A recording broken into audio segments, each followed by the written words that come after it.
সংবাদ সবাইকে স্বাগত জানাচ্ছি। আমি ফিরোজ তোহা। শুরুতেই সংবাদ শিরোনাম জানিয়ে দেব এই মুহূর্তে হাতে পাওয়া সর্বশেষ গুরুত্বপূর্ণ আপডেট বাংলা সংবাদ। শুরুতেই জানাবো দিল্লিতে বাংলাদেশের হাইকমিশনারকে হত্যার হুমকি। দিল্লিতে আক্রান্ত বাংলাদেশ হাইকমিশন। শনিবার স্থানীয় সময় রাত ৯টার দিকে অখণ্ড হিন্দু রাষ্ট্র সেনার ব্যানারে একদল উগ্র হিন্দু জঙ্গি নিরাপত্তা বেষ্টনী পার হয়ে বাংলাদেশের হাউসের মূল ফটকের সামনে এসে বিক্ষোভ করে। এ সময় তারা নানা ধরনের বাংলাদেশ বিরোধী স্লোগানের পাশাপাশি ভারতে নিযুক্ত বাংলাদেশের হাইকমিশনার রিয়াজ হামিদুল্লাহকে হত্যার হুমকি দিয়েছে। এবারে জানাবো চাঞ্চল্যকর সংবাদ। সীমান্তে বিজিবির হাতে বিএসএফ সদস্য আটক। লালমনিরহাটের পাটগ্রামের দহগ্রাম আঙ্গরপোতা সীমান্তে অবৈধভাবে অনুপ্রবেশ দেয় এক বিএসএফ সদস্যকে আটক করেছে বিজিবি। আটক ওই বিএসএফ সদস্যের নাম বেদপ্রকাশ বলে জানা গেছে। জানাবো শুটার ফয়সাল এবং সংশ্লিষ্টদের ব্যাংক হিসেবে ১২৭ কোটি টাকার লেনদেন। জুলাই বিপ্লবী ও ইনকলাব মঞ্চের মুখপাত্র এবং ঢাকা ৮ আসনের সম্ভাব্য স্বতন্ত্র প্রার্থী শরীফ ওসমান বিন হাদি হত্যাকাণ্ডের ঘটনায় শুটার হিসেবে মূল অভিযুক্ত ফয়সাল করিম মাসুদ এবং তার স্বার্থ সংশ্লিষ্টদের ব্যাংক হিসাব লেনদেনে ১২৭ কোটি টাকার অধিক অস্বাভাবিক লেনদেনের তথ্য পাওয়া গেছে। এদিকে হিন্দুস্তান বাংলাদেশের ফুলকেও ভয় পায় রাশেদ প্রধান। জাতীয় গণতান্ত্রিক পার্টির সহসভাপতি ও দলীয় মুখপাত্র রাশেদ প্রধান বলেছেন, হিন্দুস্তানের আধিপত্যবাদ এবং আগ্রাসনের প্রতিবাদে ভারতীয় দূতাবাসে ঘৃণা জানাতে এসেছিলাম। অতীতে একাধিকবার মিছিল নিয়ে আসায় পুলিশ আটকে দিয়েছিল, তাই এবার দেশের মানুষের পক্ষ থেকে একা এসেছি। সঙ্গে নিয়ে এসেছি কালো গোলাপ, তবুও দিতে পারেনি, পুলিশ আটকে দিয়েছে। জানিয়ে দেব সামনের দিনগুলো ভালো নয়, সজাগ থাকুন তারেক রহমান। বাংলাদেশের জাতীয়তাবাদী দলের ভারপ্রাপ্ত চেয়ারম্যান তারেক রহমান বলেছেন, সামনে আমাদের অনেক কাজ, সবাইকে ঐক্যবদ্ধ থাকতে হবে। সেটি আমরা বিএনপি নেতাকর্মীরা হই বা অন্য দলের নেতাকর্মী হন, যারা গণতন্ত্রে বিশ্বাস করেন, দেশকে সামনে এগিয়ে নেওয়া আমাদের কাজ। এবং সর্বশেষ জানাবো আন্তর্জাতিক সংবাদ। নেতানিয়াহুর সিদ্ধান্তে ইসরায়েল জুড়ে অসন্তোষ। ইসরায়েলের প্রধানমন্ত্রী বেনয়ামিন নেতানিয়াহুর নতুন এক সিদ্ধান্তে দেশজুড়ে কঠোর সমালোচনার সৃষ্টি হয়েছে। এতক্ষণ শিরোনাম শুনছিলেন, এবার বিস্তারিত। প্রিয় দর্শক, আপনি যদি এই চ্যানেলে নতুন হয়ে থাকেন, ভিডিওটি দেখতে দেখতে চ্যানেলটি সাবস্ক্রাইব করে আমাদের সঙ্গে থাকুন। আর এই ভিডিওটি আপনি কোথা থেকে দেখছেন কমেন্ট করে জানিয়ে দিন ভিডিওটি কোন জেলা থেকে দেখছেন।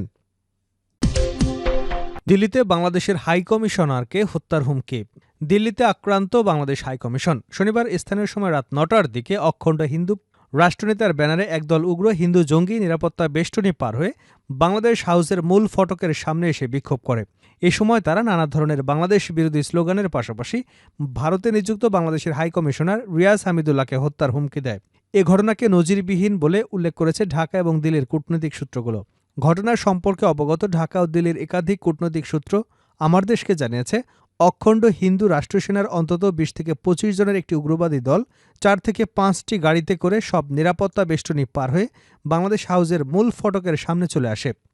এ সময় তারা বাংলাদেশ বিরোধী উগ্র স্লোগান দিতে থাকে। তাদের মধ্যে কয়েকজন চিৎকার করে হাই কমিশনারের উদ্দেশ্যে বলতে থাকে, শালাকে গুলি করে মার। এ ঘটনা যখন ঘটছিল তখন বাংলাদেশ হাউসের নিরাপত্তায় নিয়োজিত বাহিনীর সদস্যরা নীরবে দাঁড়িয়েছিল। তাদের সেখানে আসতে কোনো ধরনের বাধা দেওয়া হয়নি নিরাপত্তা কর্মীদের পক্ষ থেকে। কূটনৈতিক সূত্রগুলো আরও জানিয়েছে, তারা অনেকক্ষণ ধরে স্লোগান দেওয়ার পর নিরাপদে বাংলাদেশ হাউসের ফটক ত্যাগ করে। এ সময় হাইকমিশনার রিয়াজ হামিদুল্লাহ এবং তার পরিবারের সদস্যরা বাংলাদেশ হাউসে অবস্থান করছিলেন। হাইকমিশনার এবং তার পরিবারের সদস্যরা সম্পূর্ণ নিরাপত্তাহীন অবস্থায় ছিলেন, কারণ এই উগ্রবাদীদের ঠেকাতে নিরাপত্তা বাহিনী কোনো পদক্ষেপই নেয়নি। দিল্লির কূটনৈতিক সূত্র বিস্ময় প্রকাশ করে বলেছে, রাতের আধারে চাণক্যপুরী অর্থাৎ কূটনৈতিক পাড়ায় কিভাবে উগ্র হিন্দুরা বিক্ষোভ করতে পারল তা একটি বড় প্রশ্ন, কারণ কর্তৃপক্ষের সম্মতি ছাড়া কোনোভাবেই এই সুরক্ষিত এলাকায় প্রবেশ করা সম্ভব নয়। এদিকে বাংলাদেশ হাইকমিশনার আক্রান্তের ঘটনাকে অত্যন্ত গুরুত্বের সঙ্গে নিয়েছে অন্তর্বর্তী সরকার। সরকারের পক্ষ থেকে আনুষ্ঠানিক প্রতিক্রিয়া জানানোর পাশাপাশি কিছু পদক্ষেপের কথাও বিবেচনা করা হচ্ছে বলে সরকারের নীতি নির্ধারক সূত্রে জানা গেছে। এসব পদক্ষেপের মধ্যে দিল্লি এবং আগরতলায় ভিসা সার্ভিস বন্ধ করে দেওয়া হতে পারে। সীমান্তে বিজিবির হাতে বিএসএফ সদস্য আটক। লালমনিরহাটের পটগ্রামের দহগ্রাম আঙ্গরপোতা সীমান্তে অবৈধভাবে অনুপ্রবেশের দায়ে এক বিএসএফ সদস্যকে আটক করেছে বিজেপি।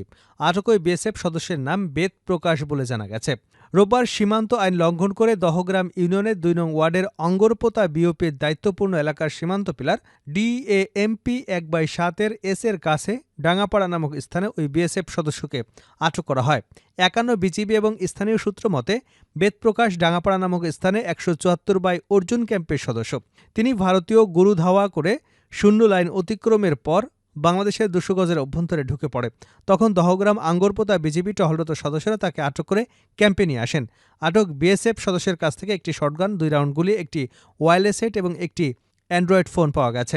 দহগ্রাম কমিটির সম্পাদক রেজানুর রহমান রেজা এ তথ্য নিশ্চিত করেছেন। তিনি বলেন, এ ব্যাপারে এখন পর্যন্ত বিজিবির পক্ষ থেকে আনুষ্ঠানিকভাবে কোনো কিছু জানা যায়নি। দহগ্রাম ভারত বেষ্টিত হওয়ার কারণে বিএসএফ সদস্যরা বরাবরের মতো উস্কানিমূলক কর্মকাণ্ড অব্যাহত রেখেছে।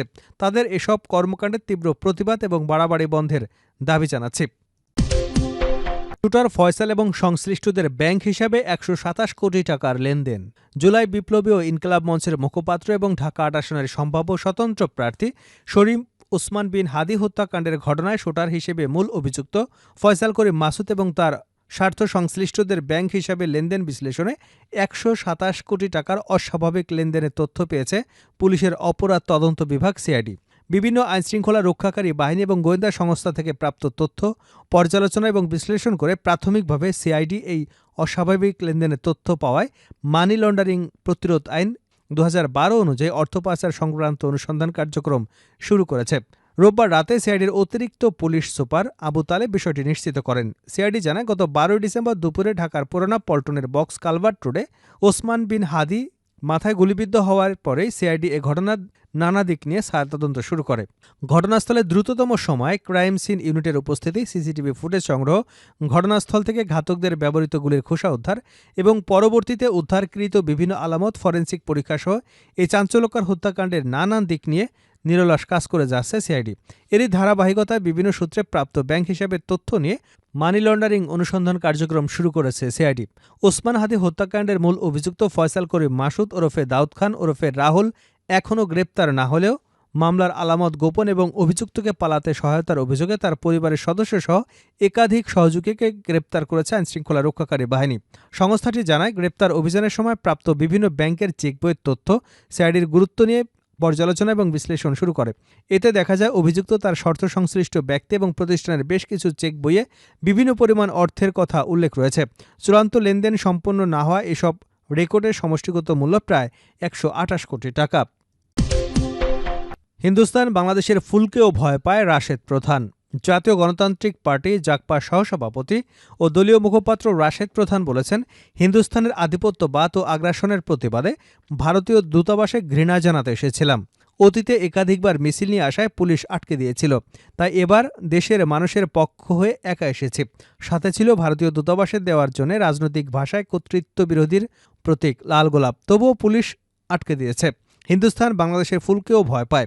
রোববার ভারতীয় দূতাবাসে ঘৃণা প্রদর্শনের উদ্দেশ্যে ওসমান হাদিকে গুলি করার স্থান পল্টন বক্স কালভার্ট রোড থেকে গুলশানের ভারতীয় দূতাবাস পর্যন্ত একা পায়ে হেঁটে সকাল ১০টায় যাত্রা শুরু করেন রাশেদ প্রধান। যাত্রাপথে দেশপ্রেমিক অসংখ্য মানুষ তার সঙ্গে একত্রতা ঘোষণা করে সঙ্গ দেন। ৬ কিলোমিটারের অধিক পথ হেঁটে পাড়ি দেওয়ার পর পুলিশ বাড্ডা লিংক রোডে তাকে বাধা প্রদান করে। রাশেদ প্রধান বলেন, গতকাল দিল্লিতে রাত ৯টায় বাংলাদেশি দূতাবাসে হামলা হয়েছে। ভারতীয় পুলিশ বাধা দেওয়ার বদলে পাশে দাঁড়িয়ে দেখেছে আর হেসেছে। আর আমাদের পুলিশ সুশীল অন্তর্বর্তী সরকারের নির্দেশে ভারতীয় দূতাবাসে নিরস্ত্র একক ব্যক্তি আমাকে ঘৃণা প্রদর্শনের একটি কালো গোলাপ প্রদানে বাধা দেয়। এই নতজানু পররাষ্ট্রনীতি দিয়ে কি হবে? হিন্দুস্তানের চোখে চোখ রেখে কথা বলতে হবে, ভারতীয় আধিপত্যের কবর রচনা করতে হবে। শেষ করব আন্তর্জাতিক সংবাদ দিয়ে। নেতানিয়াহুর সিদ্ধান্তে ইসরায়েল জুড়ে অসন্তোষ। ইসরায়েলের প্রধানমন্ত্রী বেনয়ামিন নেতানিয়াহু নতুন এক সিদ্ধান্তে দেশ জুড়ে কঠোর সমালোচনার সৃষ্টি হয়েছে। ২০২৩ সালের ৭ অক্টোবর হামাস নেতৃত্বাধীন আক্রমণের সময় সৃষ্ট ব্যর্থতার তদন্তে নেতৃত্ব দেওয়ার ঘোষণা দিয়েছে নেতানিয়াহু। পরিকল্পনা অনুযায়ী ৬ সদস্যের একটি কমিটি গঠিত হবে এবং এর মাধ্যম থেকে একজন সভাপতি নির্বাচিত হবে। সরকার বলছে, প্রথমে ৬ সদস্যের সকল নিয়োগে পার্টি অতিক্রম সমর্থন নেওয়া হবে। তবে বিরোধীরা যদি বয়কট করেন তাহলে ওহানা তাদের প্রতিনিধি মনোনয়ন করার ক্ষমতা রাখবেন। তদন্তে স্কোপ নির্ধারণের জন্য মন্ত্রী পর্যায়ের টিম সোমবার পশ্চিম জেরুজালেমে বৈঠক করবে। ঠিক সেই দিন নেতানিয়াহু টেল আবিবের দীর্ঘমেয়াদী দুর্নীতির মামলার সাক্ষ্য দেওয়ার জন্য আদালতে উপস্থিত হবেন।